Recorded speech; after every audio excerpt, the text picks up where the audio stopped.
السلام علیکم ورحمۃ اللہ وبرکاتہ۔ کچھ ساتھی سوال کرتے ہیں نماز میں اکیلے صف کے اندر کھڑے ہونے کا کیا مسئلہ ہے کہ اکیلے صف میں کھڑے ہو کر نماز پڑھی جا سکتی ہے؟ تو آپ دیکھیں کہ جب نماز کھڑی ہے اور پہلی صف کے اندر جگہ ہے تو کوشش کریں آگے والی صف کو مکمل کیا جائے۔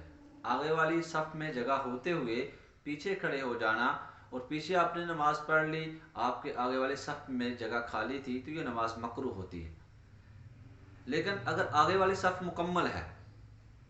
پیچھے آپ نے کھڑے ہونا ہے، تو پہلی بات یہ ہے کہ انتظار کریں، کوئی باہر سے آ جائے گا تو اس کو آپ اپنے ساتھ ملائیں، اکیلے صف میں کھڑے نہ ہوں۔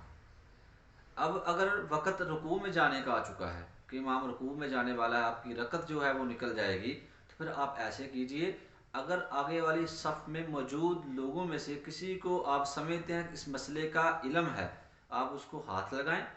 اور اشارہ کریں، وہ سمجھ جائے گا کہ یہ مجھے پیچھے بلانا چاہتا ہے، وہ آپ کے ساتھ پیچھے آ کے کھڑا ہو جائے گا، آپ اس کے ساتھ کھڑے ہو کر جماعت میں شامل ہو جائیے۔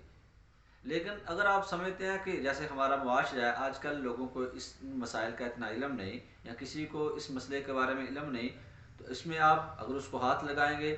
اشارہ کریں گے، وہ تو آپ سے لڑائی جھگڑا شروع کر دے گا کہ آپ نے میری نماز خراب کر دی، آپ نے میری نماز توڑا دی۔ اگر ایسی صورتحال ہے، ان کو مسئلے کا نہیں پتہ، تو پھر آپ امام کے بالکل پیچھے ایسی صورت میں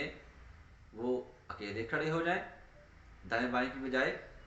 امام کے پیچھے صف شروع کرنی چاہیے، پھر بعد میں کوئی بندہ آئے گا وہ دائیں طرف بائیں طرف آپ کے کھڑے ہو جائے گا، تو آپ بالکل امام کے پیچھے، امام کی سیر میں دوسری صف میں پیچھے کھڑے ہو جائیں اکیلے ہی، اور امام کے ساتھ رکوع سے پہلے رکعت میں شامل ہو جائیں۔ اللہ تعالیٰ سے دعا ہے کہ اللہ تعالیٰ عمل کرنے کی توفیق عطا فرمائے۔